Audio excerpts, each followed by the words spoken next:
I learned yesterday that this thing is very sensitive when it's in the omni position for the music. And if I turn the music down and I talk dry right at you, what ends up happening is there's clipping when you've got the omni on. So we got to remember to do one of two things. Leave the music rolling, which I think is a good idea.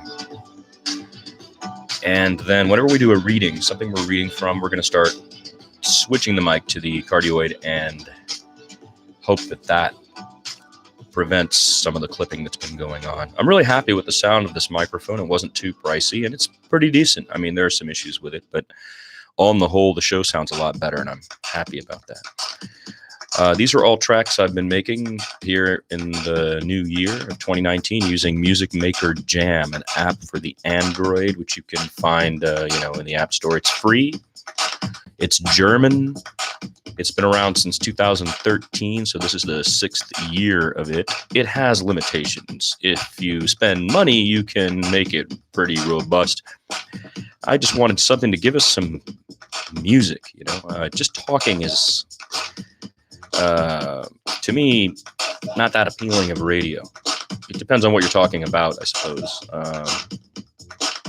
But at the end of the day, I don't like being dry, I like having a little kick.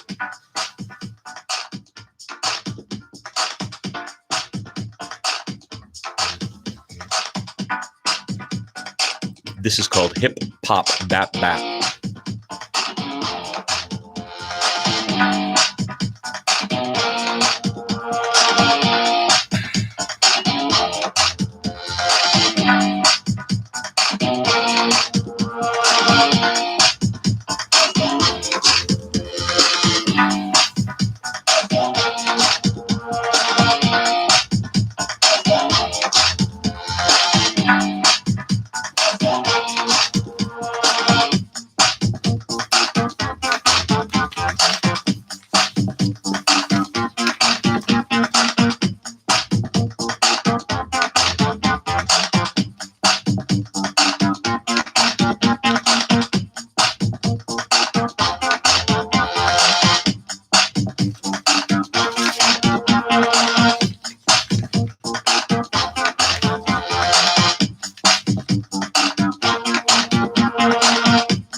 And, yesterday we were reading this, The Hard News.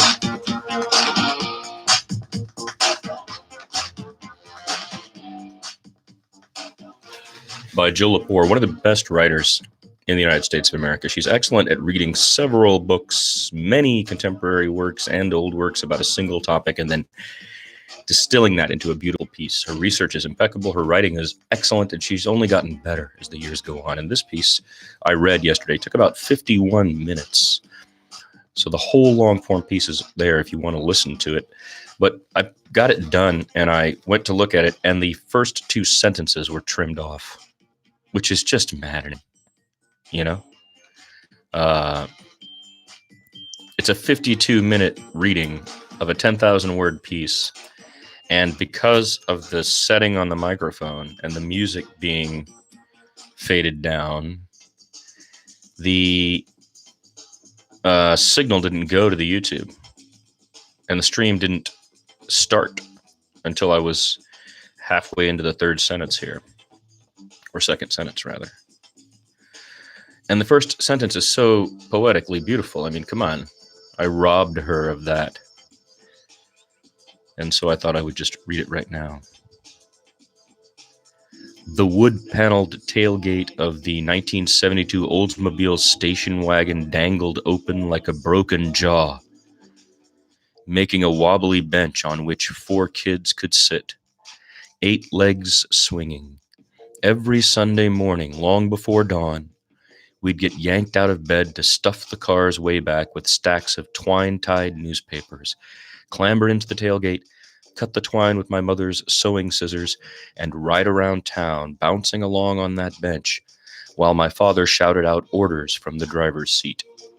She's describing their paper route on Sunday mornings for the Worcester Telegram, the Sunday Telegram.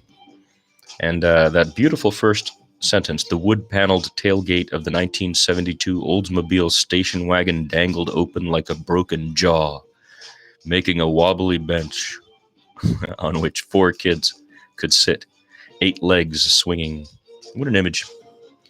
Jill Lepore, Hard News. I've given a link to the piece if you don't want to listen to me read it and you want to read it yourself, but I do very much recommend you read it. It is about the demise of journalism, but it does it in a way that at least gives it historical context and allows us to talk about what it is I'm doing here. Over and over, when I read pieces like this, I find them to be applicable to what my experiment is here on a middle perch on the internet. My objectives I've described in other places, but I'll just add here, that the point is to have a space where I'm not putting on the YouTube personality, but instead we're keeping it as real, if you will, as we can, and using, radio principles I used 2 decades ago, long form readings, going slower about things, doing it live,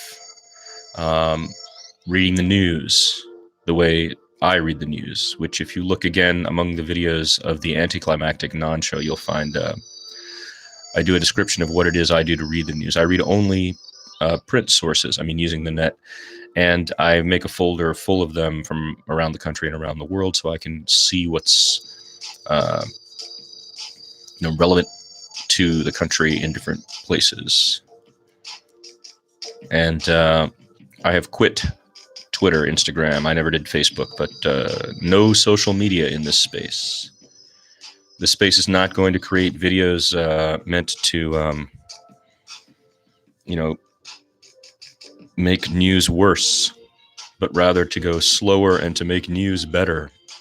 An excellent example is Jill Lepore's piece. And please, just, I don't know, whenever you're going for a 52-minute long thing that you don't like doing, your laundry or a hike or biking on a spin machine or whatever, maybe you could throw it on and give it a listen. She is a remarkable writer, and it's an excellent revisitation to how news was done and how it's being done in a chronological description up to the current and contemporary state. So I don't know why it keeps coming back to news for me. I've been a newsman in the past, and maybe when I get on the radio, it's an instinctive act for me to want to inform people. But I think more than just on the radio, I do that everywhere I go. My parents taught me to continue learning. The term philology is, I think, really good. Philology. To be a philologist is to be someone who loves learning. And I think that loving learning is a great way to go through life. It will never steer you wrong to love learning. And closing off your mind and being closed off to learning is rather dangerous by comparison. And so one of the reasons we're reading Consilience is because I think it's an interesting idea to take this book as a launching off point for talking about what we know, right? This is a biologist, a scientist describing contemporaneously at the turn of the millennium what we know in practical terms. There is no buddy who can walk into this and talk about flat Earth. It's not. It's irrational to the point of stupidity, and so it's a good baseline for projecting forward in our conversations. What I was hoping with these 20-minute to 10 to 20-minute readings that I'm doing is you listen to it, make comments in the comments, and we develop thought from this as a starting point, as a or a reference point, if not a starting point, a reference point. And a lot of that is about trying to create a new type of programming, which I've also given a name. I love naming things, always have. They don't have to stick. I'll change the name. I don't care. I just like when things feel appropriately named for even a short amount of time. It's nice. But one of these that I've been thinking about for a long time that I haven't really used in a context yet is parallel history. And that is what my work has been, in my opinion. You can imagine a person waking up on the 23rd of November, 1963, reading the papers and not believing it. Saying, no, I don't see how this one lone gunman killed the president. And I'm looking at this footage. Actually, you couldn't see this outrigger till a decade later, and only thanks to Jim Garrison. But anyway, for whatever reasons, there had been plenty of vernacular reasons at the time to not believe it. And so that person now has to continue living in America and being themselves and going about their business and paying their taxes and being an American. And every day the newspaper's coming to them with a narrative, and he's got one tiny part of it at least that's a parallel history. It's like, well, they're not going to do that. Okay, but I'm just going to know that for myself, and we're just going to keep going. Now, if you do the same thing after the assassination of his brother, of Martin Luther King, after the OKC bombing, after the events of the election of 2000, or the death of Paul Wellstone, or the events of 9/11, if any person, and I'm not saying I'm one on all or any of those, I'm just saying the notion of a parallel history is when you feel that there's a cover-up or there's a irrational narrative in the national psyche. We've had them change because this nation is just incredible about it's been inventing itself since the 50s. You know, there was no mention of God. In God We Trust arrives in that 50s era. There was no singing of the anthem and doing the pledge. All that's recent stuff added to pump up jingo, you know. The nation itself is forming itself. We are actively forming ourselves as the United States of America. That is not a thing that ever stops happening. It's not fixed in a position of the 1950s or any other era. But as Americans, we have to live here, and we can agree to disagree about whatever, John F. Kennedy's assassination or the 9/11 events or the election of 2000 or whatever. And we have to continue functioning. But we maintain, when we do this, a parallel history. And some people, like myself, who are trained as journalists and who are trained to collect data the right way, have collected a ton of data about many things in the United States' culture that the national narrative is disbanding or has left behind or has just altered. And it is not my priority to bring these up. I'm not going to go around like Oliver Stone did with his film, which was a great movie. I loved it. That was awesome. But I'm not the guy who was going to go make stuff about JFK's assassination. I'm not the guy that was going to go make things about the 9/11 events, except what I have made, which is extremely closely focused, extremely well collected, extremely specific. And I only expressed it twice. On the 5-year anniversary, you know, we put out this video, which I'm going to be putting up soon. And I don't bother because I'm not going to change the tide. I single-handedly am not. When I worked at the network, I created a venue for those who wanted to, for a short amount of time, talk about many topics. Because I believe that's what we should be doing. We need to stretch out using the internet and retake what the TV people have created in the cable era, and this is how the news is supposed to look and all that stuff and sound. And we need to revisit that, reinvent it, not revisit it, reinvent it. And so a middle perch, which is where I'm sitting on the internet, is about that. And you're just going along on your own good. No, you're not really wrong. You're just going along for your own good.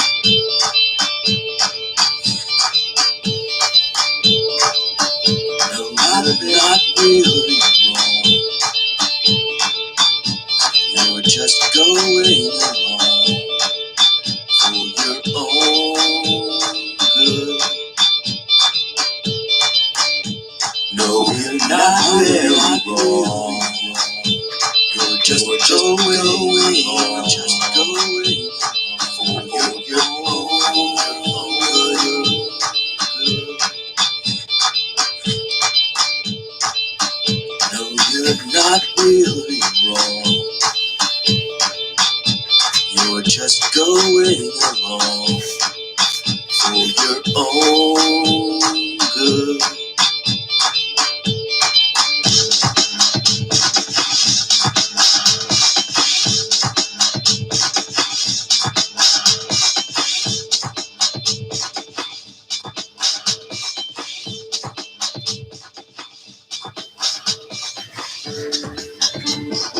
Brings us to another one of our themes, which is service to others. No, you're not really wrong just looking out for yourself, and you're just going along for your own good. But there's more.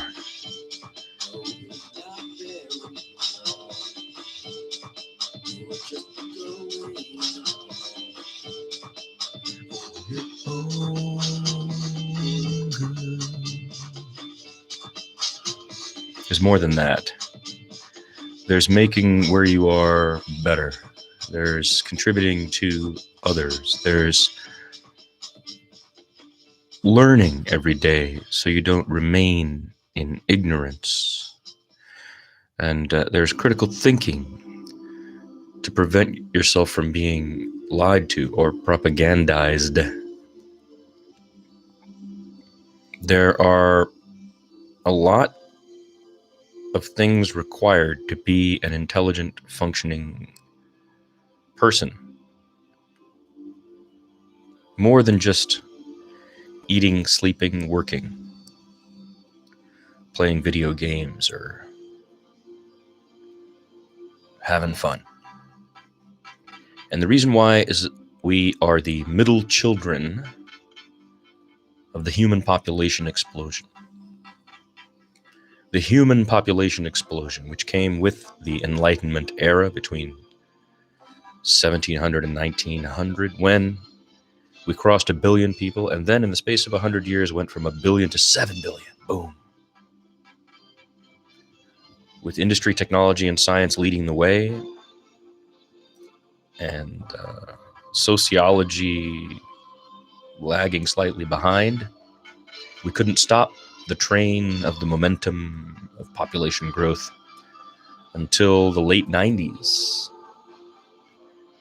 And now it is practical, and it's science, and it's more realistic to think there are going to be 10 billion human beings on this earth in, say, 30 years. But it is also not impractical or irrational to believe that we will top off at that figure. Now we have to think about what we have done during the human population explosion to the planet. And if you go back to the Anticlimactic Non-Show here on this channel, and you listen to the 50-minute piece by Bill McKibben, who wrote an essay 30 years later. So 2018, he wrote an essay 30 years after he originally wrote an essay about global warming in the world. And if you listen to that, it's just like this news piece by Jill Lepore. It's a chronological discussion about what has happened in those 30 years. And so we ought to be able, with not too much effort, to think forward, to project ourselves into the future and say, well, in 30 years from now, there will be 10 billion of us. So just looking out for myself doesn't seem like a practical or realistic or helpful methodology. I'm going to have to think about how to integrate who these new people are. And when you look at the continuum of how to do that, Hollywood sits way out there with just violence, bombast, and the world ending, and apocalypse, and zombies, and apocalypse, and we'll have 10 million people dead, and 40 million people die this way, and the Watchmen. Well, we have to kill people so that, the common enemy argument, the constant discourse of the postmodern humanities is filled with anti-science, negativity, apocalyptic visions that are about the butchering of Thanos, half the people because he believes it's better for society. This is a shallow and pathetic, barbaric, and truly ignorant, limited view. A more intelligent and evolved view is to say, all right, well, cool, we now understand something that, our parents didn't understand about the human population explosion, which is why I call us the middle children of the human population explosion, because we're becoming aware, and what we pass on to our children should be an awareness. And it's okay to change the modality that says my son should have more than me into a modality that says I should have less than my father had, and my son should be able to function with less so that we can absorb the many, many more people there are going to be in this world. And we should learn how to serve others who are suffering because we are not suffering. I think that's philosophically the value of a context like this, is that you can take a philosophy like that, which is extremely broad, decades and generations are involved in thinking this way, and you can give it simple labels for a context. You can say to someone, oh yeah, well, I was listening to a Middle Perch the other day, and he was talking about the human population explosion, and yeah, I do feel like I'm a middle child of it. And if you're someone who doesn't, right, if you're like, human population explosion, what do you mean? Then you're not a middle child of it, and that's okay. You could be still in it, and so you're out partying and not really pulling it back yet. And that's where the folks who are on the other end of the spectrum, the radical environmentalists, would say, don't say that to them. We've already failed. We're already failing. And they need to be punished for this and that, and be told, it has to be beaten into them that we're already 30 years behind. And I think to that crowd, you have to answer, well, science. So you have this continuum of how we're looking at the human population explosion, the HPE, the human population explosion.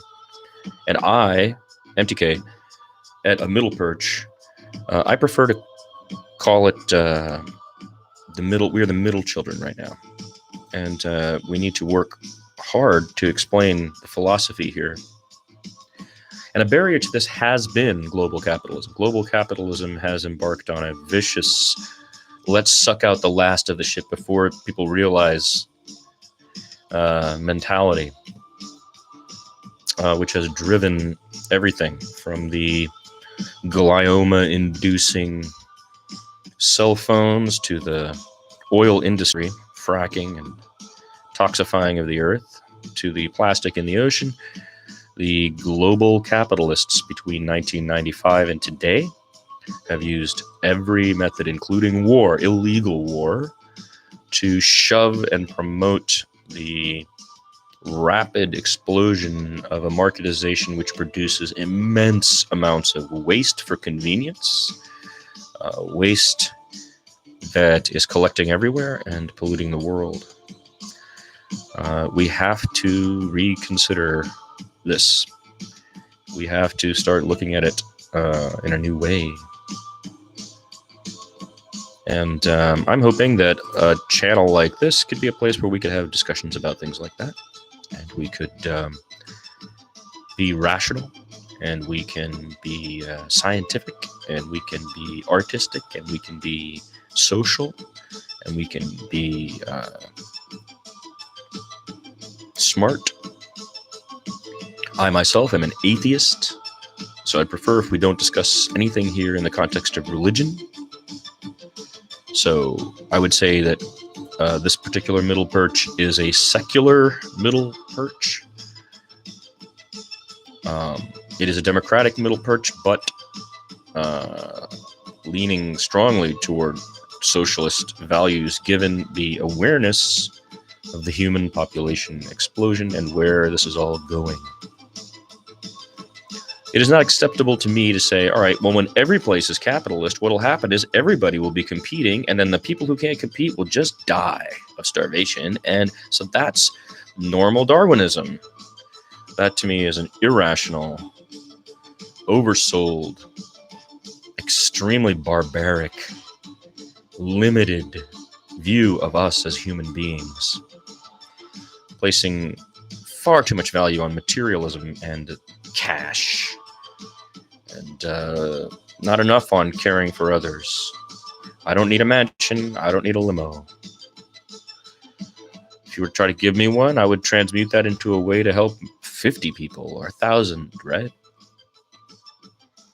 I'm literally not chasing what these capitalists are telling me to chase, because I think that's a bad mental sequence that we're now globally trapped in. And my resistance is a tiny fingernail, and has been for the 30 years I've been a socialist in the United States of America and abroad and in the art world. So these are the matters I think a middle perch on the internet is hoping to bring to you. This finally went all right. We had music. We had some talk without it being dead air. Pretty good.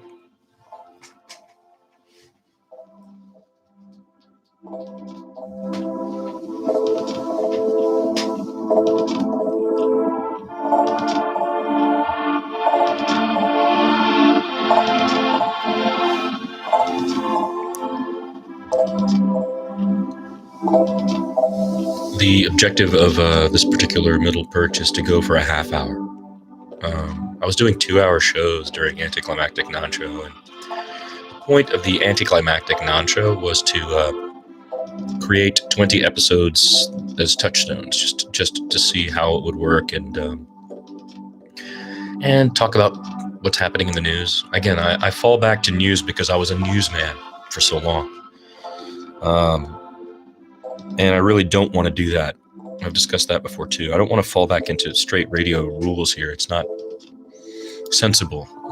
We should be doing the opposite. We should be trying to create non-radio. You know, that's what the Anticlimactic Non-Show is about. See, there's a signage up there.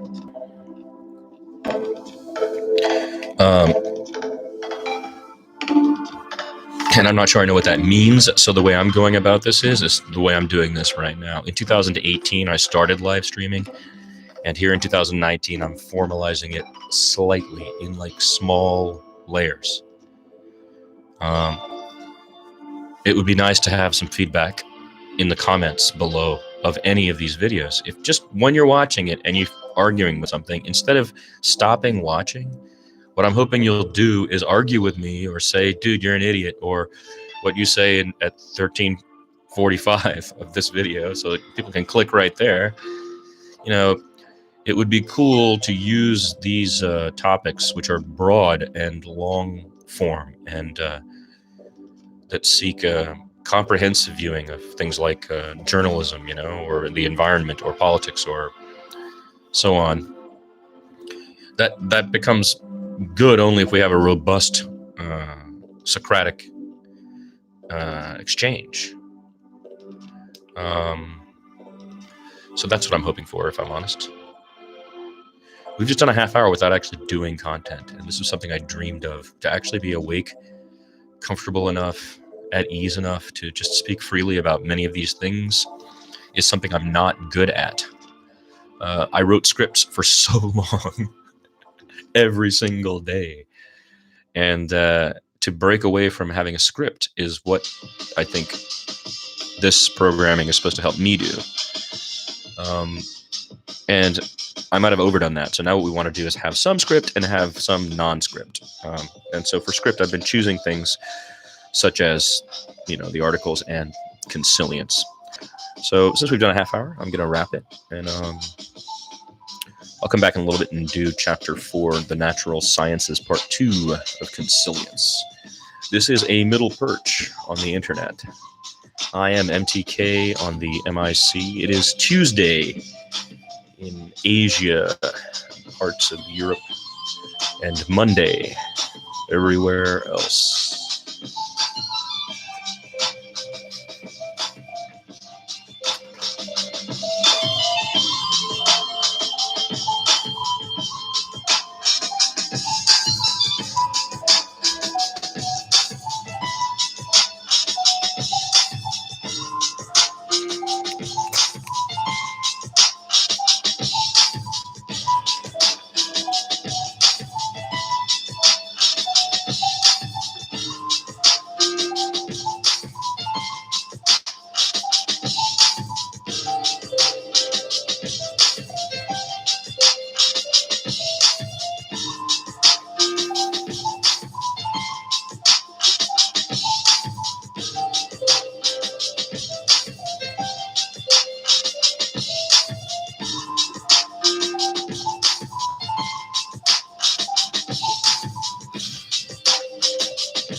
You know, I suppose I could just go right into it. But what I don't like about that is there have been these problems. There have been these problems with the microphone. So if I was going to do that, what I would do right now is switch it to cardioid, kill the music, and start reading consilience. But the reason why I don't want to do that is I fear cutoff problems. So I'm going to wrap this up and start off another live stream for consilience. Thanks for joining me. I'm MTK on the MIC. This is a middle perch on the internet.